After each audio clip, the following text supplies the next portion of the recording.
Hi Niels. Serge, good morning. Good morning. Where are we? Can you tell me? We are at the GITEX in Dubai, and it is filled here with many startups. It's really great, isn't it? exciting. Yeah. I was talking to one of the gentlemen we had here at Pod, and he was really vibrant about the energy that he said, I never had an experience like that ever, about the energy and the great ideas and the opportunities that we have here in Dubai. So. Yeah, absolutely. You feel the same? Yeah, I feel the same. I love startups. I love the energy, exactly what you were describing. And I'm almost overwhelmed when I am close to just one startup. And here you have, I don't know how many thousands of startups you have. Yes. Well, actually, no, there are 4,000 startups. That's a huge amount of startups altogether. Yeah. It's really hard for a startup to be here because you need quite a lot of funds to come all the way here, book a hotel, airline trips, and they are from all over the world. I saw people from Canada, the US. We are the only Dutch guys, right? I have only found you as Dutch guys. I still seen all the startups yet, but I think you're the only ones from Holland. Yeah. And we have a lot of also from Iran. I was surprised by that. But Iran is really a great booming startup market. Yeah. India as well. There's really a lot of Indian startups. And for us it's easy because our chief technical officer, he's from India, he's from Delhi. I can talk with the Dutch guys like you. So tell me a little bit about yourself, because we have something in common, that's being Dutch, right? Yeah, absolutely. It was really funny. I saw your startup and it is indicated that you're from the Netherlands. So I started to talk with your colleague, Anna, and she is not Dutch. No, she's not. No. She's from the Ukraine. But that was really cool. No, so I'm Niels. I grew up in the Netherlands. I lived in several different countries. I've been for many years in academia before I made a switch to startups. And what I'm now doing is I'm investing in startups, and I'm coaching startups. And that's all based on the experience that I have being the COO and early co-founder of a startup, hardware startup, a small startup that I creating an application for speed skaters in the Netherlands. Oh, really? Yeah. So it's in top sport. Yeah, that was not really focused on the elite athletes, but more on the recreational speed skaters. Nice. But, Was it successful? For me, it was successful, but money-wise, it was not very successful. What do you mean it was successful, but money-wise not successful? Yeah, so for me, it was successful because this was in a transition phase, and I think a lot of people also have this. I often see opportunities, and I think, wow, why this not exist? And often you think about it, and then you don't do anything. So I really like speed skating, and after many years of being abroad, I came back to the Netherlands and I didn't understand why there was no application for speed skaters. Not outdoor speed skating, but indoor speed skating on a skating rink. And so I can do a little bit of data analysis myself, so I started to collect data and try to create an algorithm that can accurately predict if you finish the lap on a skating ring without the use of GPS. And I managed to create this together with a small team. And so what was successful for me is that I actually did something with this opportunity that I saw. So I was really happy with it. Great. And financially wise, was not so successful? Cost No. you a lot of money? Yeah, the real problem was so the investment was substantial. And unfortunately, at the same time, there were a few other people creating something similar. And they also had the support of the speed skating organization. And they had more budget, or they were willing to invest more in marketing. And there are just not enough speed skaters in the Netherlands, unfortunately. So makes sense. Yeah.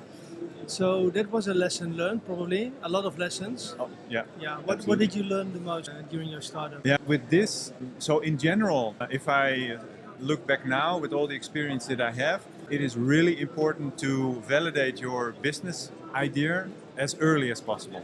Yeah. And what I often see is young, very enthusiastic engineers that have a technology that they personally love. And because of that, they think that many other people are Everybody's willing to pay waiting for this solution, right? Because I came up with this idea, it is nowhere. Yeah, Probably exactly. it's nowhere for a reason. Yeah, and what I learned, and this is also, I do now a lot of coaching, and I really always encourage people to do this, validate your idea as early as possible. I had a really nice chat with a gentleman. He was from Saudi Arabia, and he told me a story that they were selling products without developing the technology. So they sold first, and then they started to raise the funds, and they had access to funds. But would this also be your approach? That's also a form of validation. I mean, that's actually a really beautiful form of validation because you always have different levels if you look at validation. And for me, one of the highest levels is where a potential or where a customer actually does a financial transaction. So it is really easy in an early stage of a startup to receive an LOI, a letter of intent, of a bunch of different companies. But there's no commitment, nothing is connected to this. So it's pretty meaningless. And if you can really get people to pay some certain amount, it doesn't matter even how much it is, but if you can get them to pay something, that's really a validation. Yeah, I agree. So you live now in Slovenia. Yeah. What's the story behind that, Niels? My wife is from Slovenia. So it's love. It's love. Yeah, absolutely. Right. So, and you have children? Yeah. Do they speak Slovenian or Dutch? Yeah, both. They are bilingual, and actually they're also very good already in English. They go to international school? Yeah, they go to an international school. All right, yeah, that makes sense. Good for them. So we have lived for 10 years in the Netherlands, so their mother tongue is really Dutch. Yeah. But we want to keep up their level of Dutch. Yeah. So that's why I remain speaking Dutch with them. And actually at home, also my wife often speaks Dutch to the kids. She's fluent in Dutch. Yeah. The only disadvantage of that is that it doesn't help me learning Slovenian. Oh, so right. That's the only thing. So you're a little bit of a lazy bastard in learning Slovenian. I don't know, not that lazy. You're not forced to. I will not comment on this. All right, okay. You're at least partially right. I'm sorry for my blunt remark. So you mentioned you went to Macedonia. Yeah. And that's really amazing because we spoke a little bit yesterday and now you're saying you've also done work with people in Macedonia. Yeah. I think it's pretty amazing how you are able to work together with people, with teams, with experts in all kinds of different cultures. Yeah. I mean, your developer now is from India. Exactly. You have someone responsible for the operations from Ukraine, living in Poland. Yeah. It's, for me, really impressive that you're able to manage that. It's really true. Well, I have a Chromebook by principle, to be frank. I don't want to have a Windows machine. I do not want to have a MacBook for very principal reasons, actually. But I want to do everything online and everything remotely. And I always said that our head office, actually the head office of Spire Solutions is my laptop. The moment I open it, headquarters are open. And now we have a little office in a really nice place in the city center of Haarlem. Don't go there often. Actually, I work remotely since 2007, 2008. It started with engaging a guy to make an iOS app for Apple, and he was from Macedonia. Now we employ around 42 people, and I think from 10 or 12 different countries. Our head of finance is from Kazakhstan. He's an accountant. Then we have some gentlemen working that doing social media. They are from Pakistan. Our content writer, her name is Angelique. We call her Angie. Well, she's the only Dutch lady. She lives in Thailand. And the development team is in India, in Delhi. And most of them also work remotely. And we have a Q&A team also working remotely. Yeah. So everything is doing remotely. Today, actually, if you can see the gentleman over there, Nishant, he's working and engaging with his team as we speak. Wow. Yeah, yeah. So he's coordinating the work. You mentioned, because it's also good sometimes to come physically together. Yeah, that's very important. Right? And this is actually a great location to do that in Dubai. This was a great opportunity, and we really had to align some stuff because we have two really big strategic clients. We won both of those clients in August, so we are really focusing on them, and we kept things going, but there was some alignment needed, and then you really need to see each other, and we need to ramp up the team, and this was stuck, and we talked about it, Anna, I think last Friday, looking at Anna, I think Friday we talked about it. We came up with some solutions. Nishant really started picking up the phone, making some calls, and he was engaging 7 guys to produce 700 hours before the end of this month, extra, to make sure that we will meet all sprint goals. Incredible. And we have a 3-week sprint, so we were already in the first week of the running sprint. And before the end of this sprint, we still will do all the commitments we planned for sprint 14. We are now in sprint 14. Wow. So we get it back on track. Yeah. Because you have to meet the deadlines, right? Because this story, it sounds logical, especially with the experience that you have. But still, you only in very exceptional situations want to postpone deadline. right? So I think that is the difficulty to balance all this with each other, so that you Managing expectations is yeah. really the hardest Yeah. part in software development, but we have a trick for that. Don't Oh, tell secret. anyone. Yeah, No, it's a no, no, no. secret. Yeah, I will disclose My it lips right are now. sealed. Actually, we are always one sprint ahead. So what we tell the client is the stuff that we did last sprint. So we will say for the next sprint we are planning to do A, B, C, D, and actually we know A, B, C, D is already developed and tested.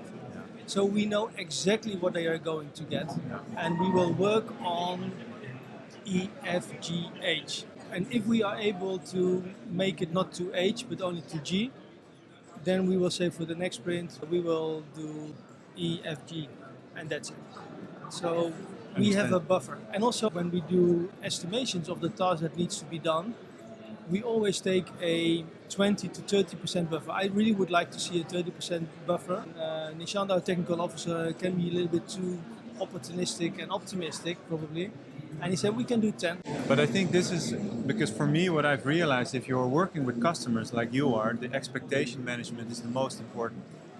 And so first you have to make sure that you present them a plan with the timing also that is very realistic. Yeah. Then along the way, of course, it already has to have buffers, but it shouldn't have too many buffers, because then it will take 2 years before they will get their product, and then they're probably also not interested. Here you can also see the experience that you have with your team. I was recently involved in a startup, a really great startup, but really young people with very limited experience, and they had their first customers. And they, of course, they were developing software and a really beautiful app, and they promised really ambitious goals within a much too ambitious timeline. Overpromised for Absolutely. sure. Yeah. Overpromise, underdeliver. Yeah. And now these customers are, of course, really unhappy. They're frustrated, and it's really dangerous because you will lose those clients. Yeah, they are. They now lost these customers. In the beginning, for them, of course, they should not have done it in this way, but the most important thing in this early stage of a startup is that they learn from this. It's okay. And that they it's okay make to sure make those mistakes. Yeah, exactly. And that the next customers are going to be super satisfied. It's also great to be coached. Now let's talk about that, because we are here to raise 500,000 as a startup company. It's seed money. So I said to you, well, you're an investor. We are open for investors. So let's talk business, and why don't you invest in Inspire, right? Yeah. But you said I'm very particular about companies I would like to invest in, and also the stage. Yeah.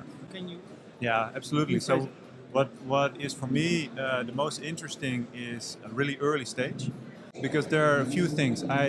As an angel investor, I cannot invest huge amounts, and also I not only want to give the startup funding, but I also want that they can benefit from the expertise that I have.